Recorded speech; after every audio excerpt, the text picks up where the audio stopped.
తెలంగాణ రాజకీయాల్లో బీజేపీ కొత్త వ్యూహానికి తెరలేపిందా? సినీతారుల ఆపరేషన్ ఆకర్ష్తో కమలం పార్టీ తన పరిధిని విస్తరించేందుకు ప్రయత్నిస్తోందా అంటే అవుననే సమాధానం వస్తోంది. ఇప్పటికే జాతీయ స్థాయిలో ఉత్తర భారత్ సినీ ప్రముఖులతో అనుబంధం ఉన్న బీజేపీ ఇప్పుడు తెలంగాణలోనూ అదే ఫార్ములాను అమలు చేయాలని చూస్తోందా? సినిమాలు, సోషల్ మీడియా, యూత్ కనెక్టివిటీ ఈ మూడు అస్త్రాలతో పార్టీకి కొత్త ఊపిరి పోసే ప్రయత్నం చేస్తుందా? వచ్చే ఎన్నికల్లో సినీ గ్లామర్ డోస్ పనిచేస్తోందా? తెలంగాణ బీజేపీలో గతంలో చేరిన సినీతారులు ఎంతమంది, వారు ఎంత మేరకు రాణిస్తున్నారు, సినీతారుల ఎంట్రీ వెనుక అసలు ప్లాన్ ఏంటి, ఆ వివరాలపై ఓ లుక్కేద్దాం.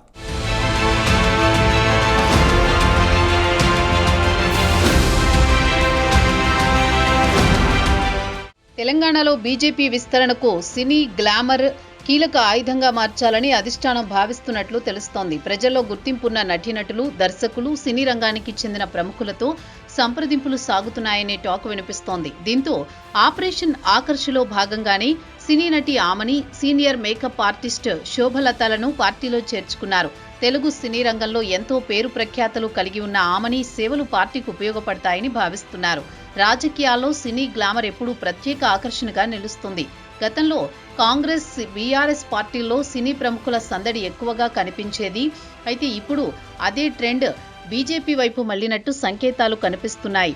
ఇప్పటికే జాతీయ స్థాయిలో పలువురు సినీ తారలు బీజేపీలో కీలకంగా ఉన్నారు. తెలంగాణలోనూ సినీ నేపథ్యం ఉన్న వ్యక్తులను పార్టీలో చేర్చుకునేలా ఆపరేషన్ ఆకర్ష్కు తెరలేపారనే చర్చ జరుగుతోంది.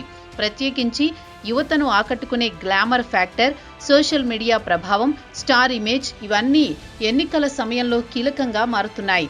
దీంతో తెలంగాణ బీజేపీ కూడా సినీ సెలబ్రిటీలను తమ వైపు తిప్పుకునే వ్యూహంలో భాగంగా అడుగులు వేస్తూ చేరికలను ప్రోత్సహిస్తోందనే టాక్ వినిపిస్తోంది.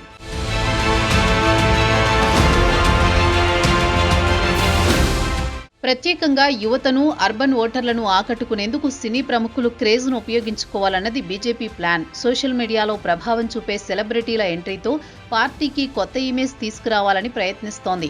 బీజేపీలో చేరిన హీరోయిన్ నటి ఆమని మాట్లాడుతూ మోదీని మార్గదర్శకంగా తీసుకుని బీజేపీలో చేరానని స్పష్టం చేసింది. కాంగ్రెస్ ప్రభుత్వం ఏర్పడిన తర్వాత చేసిన ప్రజా పోరాటాల విషయంలో బీజేపీ అటు ఇటుగా నెమ్మదిగా పోరాటాలు సాగిస్తోంది. ఈ తరుణంలో కొత్తగా ఆపరేషన్ ఆకర్ష్కు తెరలేపింది. నటి ఆమని బాటలో మరికొంతమంది ప్రముఖ సినీ తారలు పార్టీలో చేరబోతున్నట్టు ప్రచారం జరుగుతోంది. గత అసెంబ్లీ ఎన్నికల సమయంలో సినీ గ్లామర్ డోస్ బెడిసి కొట్టింది. అప్పుడు జయసుధ, విజయశాంతి, జీవిత రాజశేఖర్లతో పాటు చాలా మంది కమలదళంలో చేరారు. వీరితో పాటు జూనియర్ ఎన్టీఆర్, ప్రభాస్ వంటి సినీ ప్రముఖుల ఇళ్లకు నేరుగా బీజేపీ అగ్రనేత అమిత్ షా వెళ్లడంతో అప్పట్లో పెద్ద చర్చనీయాంశమైంది. అలాగే దర్శక దిగ్గజ రాజమౌళి తండ్రి విజయేంద్ర ప్రసాద్ను ఏకంగా పెద్దల సభకే పంపించింది. ఇలా సినీ తారలతో పార్టీకి పాజిటివ్ వైబ్ తెప్పించే ప్రయత్నం చేసినప్పటికీ ఆశించిన ఫలితం రాలేదనే చర్చ జరిగింది. ఎంపీ ఎన్నికలకు ముందు విజయశాంతి కాంగ్రెస్లో చేరింది. ఇక జాతీయ స్థాయిలో అనేక మంది సినీ ప్రముఖులు బీజేపీ తీర్థం పుచ్చుకుని పార్టీ గెలుపునకు కృషి చేశారు. అదే విధంగా పోటీ చేసి గెలిచారు. ఎంపీలుగా సన్నీ డియోల్, గురుదాస్పూర్ ఎంపీగా కంగనా రనౌత్ మండి ఎంపీగా కొనసాగుతున్నారు. అలాగే రవికిషన్ గోరఖ్పూర్ ఎంపీ, మనోజ్ తివారీ ఢిల్లీ ఎంపీలుగా కొనసాగుతున్నారు. సురేష్ గోపి మలయాళ నటుడు 2024లో త్రిశూర్ ఎంపీగా, కేరళ నుంచి బీజేపీకి తొలి ఎంపీగా విజయం సాధించారు.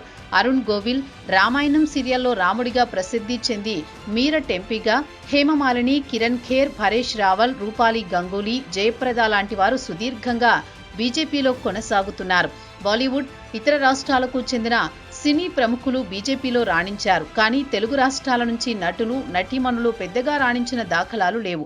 కృష్ణంరాజు కేంద్ర సహాయ మంత్రిగా దాకా ఎదిగారు. ఆ తర్వాత పెద్దగా క్రియాశీలకంగా సినీ తారలు ప్రజాప్రతినిధులుగా పనిచేయలేదనే చర్చ సాగుతోంది.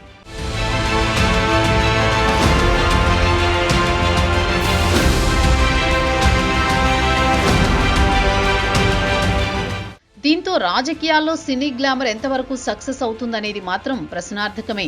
గత అనుభవాలను దృష్టిలో ఉంచుకుని కేవలం గ్లామర్ కాదు, గ్రౌండ్ లెవెల్ రాజకీయాలే కీలకం. తెలంగాణ బీజేపీని సినీ గ్లామర్ ఎంత మేరకు వర్కౌట్ అవుతుంది, గతంలో ఆ పార్టీలో చేరిన సినీ నటులతో ఎంత మేర ప్రయోజనం కలిగింది, అసలు ఆ నేతలు రాజకీయంగా ఎదిగారా అన్న ప్రశ్నలు ఉత్పన్నమవుతున్నాయి. ప్రముఖ నటి జీవిత రాజశేఖర్ సైతం 2021లో ఎన్నికల ప్రచారంలో పాల్గొన్నారు. తర్వాత హైదరాబాద్ నగరంలో జరిగే సాంస్కృతిక కార్యక్రమాలకే ఆమె పరిమితమయ్యారు. టాలీవుడ్ హీరోయిన్ మాధవీలత సైతం బీజేపీలో చేరినప్పటికీ ఆమె సోషల్ మీడియాకే పరిమితమయ్యారు. విజయశాంతి మినహా ఆ పార్టీలో చేరిన నటీనటులు పెద్దగా సక్సెస్ అవ్వలేదు. మరి తాజాగా బీజేపీలో చేరిన ఆమెని ఎంతమేర రాణిస్తారో వేచి చూడాలి. బీజేపీని ఎలాగైనా బలోపేతం చేయాలని అధిష్టానం భావిస్తోంది. ఇందుకోసం ఉన్న అన్ని అవకాశాలను పరిశీలిస్తోంది. రాష్ట్రంలో కాంగ్రెస్ పార్టీకి ప్రత్యామ్నాయంగా ఎదగాలని భావిస్తోంది. దీంతో ఉన్న అవకాశాలన్నింటినీ ఉపయోగించుకుంటోంది. ఇందులో భాగంగానే చేరికలను ప్రోత్సహిస్తున్నట్లు తెలుస్తోంది.